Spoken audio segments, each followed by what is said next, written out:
So just before we start and I introduce Michael, and we'll be talking about why advocacy and developing your advocacy plan and policy.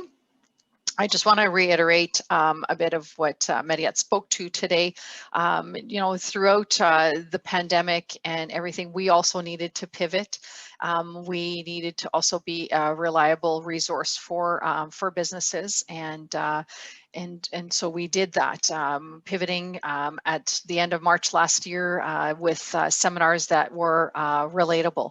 I remember that some of the programming that I had set up at the time was starting your food truck. And so in the midst of pandemic, the province was saying, like, probably not a great seminar to be offering at that moment. So we really needed to really think of what were the subjects that needed to be touched upon. And so a lot of that was, working remotely, e-commerce, as Mariette spoke to, and just we were there for. We want to listen and we want to adapt quickly and pivot. And your support and collaboration is so important. Needing you to definitely let us know if there are subject matters. I know that I had gone up to Flin Flon in February of last year, and succession planning was very important to them. So we did bring that in May of last year as well.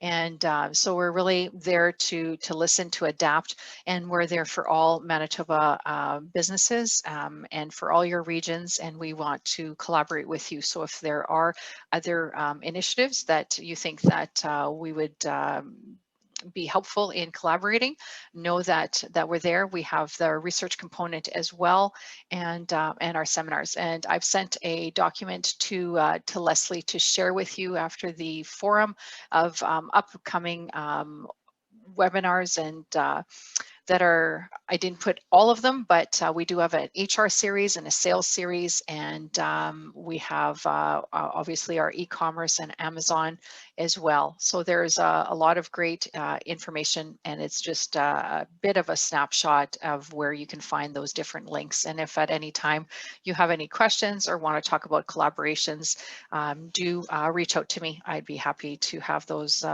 chats with you.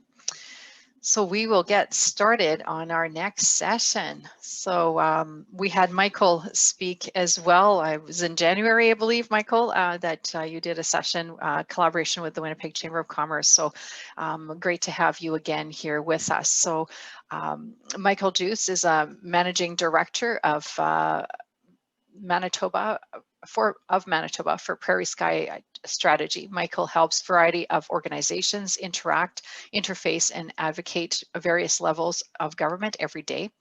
Prior to joining Prairie Sky, Michael led advocacy and public policy activities for 2,000 plus member industry associations in Winnipeg. And he formerly worked at the Manitoba Legislature. So he's very connected, has a lot of great ideas, and welcome, Michael, and looking forward to your session.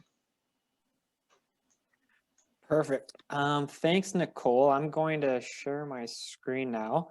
It's been, I guess, 1 year of the pandemic. I should be much better with all these tech tools and screen sharing and stuff. So hopefully this works here.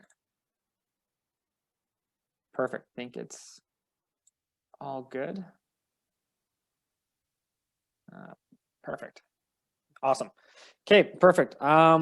Thanks, Nicole. And yeah, I'll just maybe skip to my next slide quickly and kind of do an overview here. I'm planning to speak for around 45 minutes and then a bit of a Q&A. We'll see, those won't be exactly rough timelines, but I'll do a bit more of an introduction on myself and our firm and the work we do, just to help paint a picture for everyone of what our activities are. I'll also then go back before we go forward, speak a little bit of the what and why of advocacy, before then going into advocacy planning and different tools and tactics to use when you're developing a plan. And then lastly, sort of moving from that plan into action. So then taking your advocacy plan and putting it into action. So that's sort of the outline. I know we have some time for Q&A at the end, and just, yeah, once again, thanks for hosting me, and really looking forward to this session. So as Nicole said, I'm the Managing Director Manitoba for Prairie Sky Strategy. This is just a quick kind of grab of our team. I joined the team here in October of 2019. The firm was started in Calgary.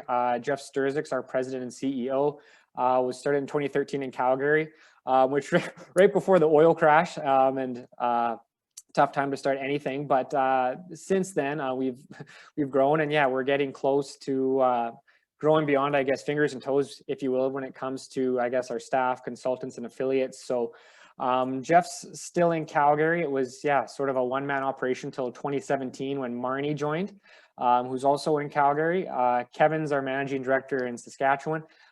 He joined in March of 2018 and kind of got us into Saskatchewan. Myself in 2019, and recently, actually, just a couple months ago, Ryan Greer joined our group in Ottawa.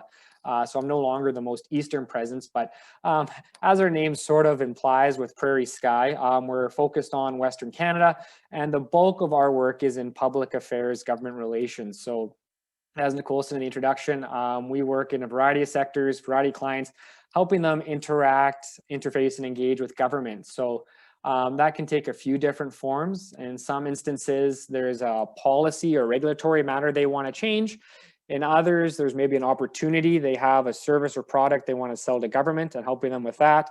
And the other component I'd say that a lot of our work is actually just market intelligence more so. So these might be organizations located outside of Western Canada. They're looking to establish here or grow here, and helping them get a bit of the lay of the land and where the political winds are blowing, if you will. So that's, yeah, just quick on our team and Prairie Sky, and I'll kind of then dive right in to advocacy. And as I said, maybe we'll go back, then we'll go forward, if you will. And not surprisingly, the root of the word advocacy comes from Latin, which a lot of our words do, and it literally means to call out for support. So the act of supporting or defending a specific cause or issue, and that end goal of bringing about change. That could be through, yeah, raising public awareness, increasing support, or influencing policies, so leading to a government change. And I think actually it's 1 year today since, of course, the WHO called it a global pandemic. And I think the importance of policy has certainly been reinforced, and public health policy for sure over the past year, as all our lives have been thrown upside down. We've been doing these online. And I think that maybe just underscores a little bit of the importance of public policy, public health, and all these sort of intermingle and interchangeable areas. Just quickly on the picture on the right, I threw up, I guess, historically that is Emperor Claudius, I guess, so a past Roman emperor about 2,000 years ago, who I guess could be called the grandfather or the father of advocacy, who legalized advocacy as a profession, and kind of allowed originally lawyers to advocate openly, as previously in those times you were sort of forced to plead your own case and speak on your own. And then it was Claudius who opened it up and sort of let others do it for you and do it on your behalf. So that's maybe sort of the grandfather of advocacy of one of the oldest professions in the world, if you will. And I obviously, yeah, live and breathe it and love this stuff every day, but thought we'd kind of just start there of kind of that big picture of advocacy of moving the chains, moving policy, and bending that arc towards change the current state. I'll just, yeah, add a couple more quotes I'll throw on here of, I guess, why advocacy is important. I guess a phrase we like to use is, if you're not playing or watching the hockey game, it's tough to complain about the refereeing. As often governments can be seen as the referee in a lot of cases of their setting the rules of the game, whether that be regulation, taxation, things like that. So if, yeah, you're not watching or participating, you can't really complain about the refereeing. So that's, I think, again, just of why advocacy is important, to be aware of what government's doing. And then also, I guess, where we come in and where advocacy comes in is then having that discussion with the referees, use them as the analogy, compare them to government, and then potential ways to change the game or change public opinions. So as I said, yeah, I'll use that as kind of the baseline before getting into then a bit more of the practical side of then advocacy planning. And so I think, like any plan, a great place or where you should start is with goals. And even before goals, actually, what are your principles? What are you focused on? I put a sub bullet there. Naturally, this group, I think, a lot of focus on, better jobs, more jobs potentially in your community, better infrastructure, improvements like that. And so what are you trying to achieve through this advocacy action?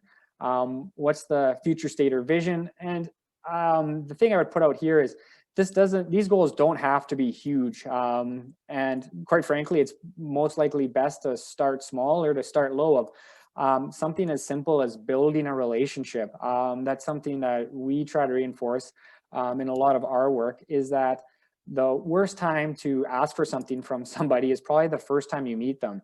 So if your baseline is just you want to build a stronger relationship with government, whether that's at the municipal level, provincial, or federal level, then that's a great starting point, just to have an open kind of coffee conversation, share a bit more about what's going on, what the pressures are, what the opportunities are.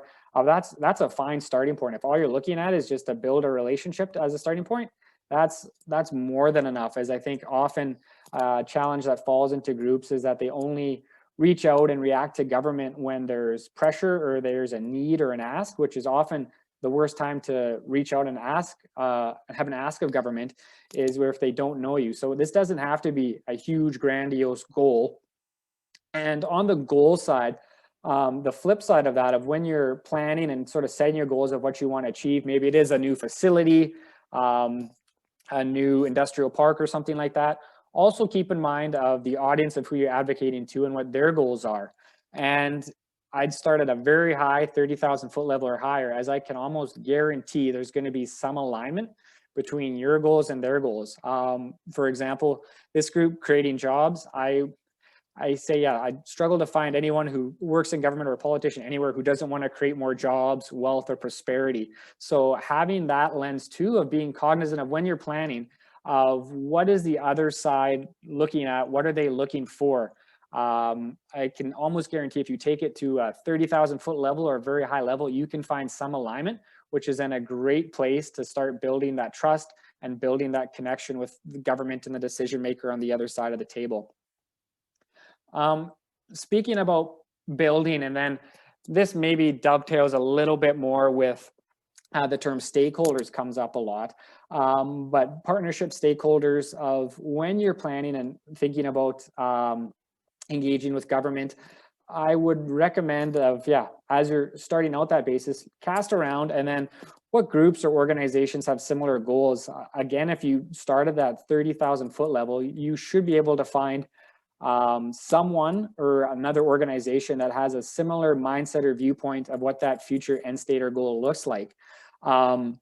Again, I guess, on an individual level too, you may have a passion project or a passion idea for something in your community. Encourage you, before you go out and, as we like to say, knock on the doors of government or start talking to people, spend some time and think of who can I talk to, who are advocates, allies, who would be similarly aligned. As the old saying goes, if you want to go fast, go alone. If you want to go far, go together. And really, this patience and I guess walking before you run will pay dividends down the road, as the more voices you have on an issue, it almost always benefits you. Naturally, I think if you put yourself in their shoes, if someone came to you and it's just an individual with one concern, one issue, not to discount it compared to the concerns of others, but if you come and it's a community group, then if you come and it's a regional group, you just have a much more powerful voice, the more people you're bringing to the table and the bigger the discussion is. So the stakeholder part, the partnership part, I'd recommend to do this almost the next step of, once you set your goals of what you're trying to achieve then with your group, then look at what other similar groups can help you get there.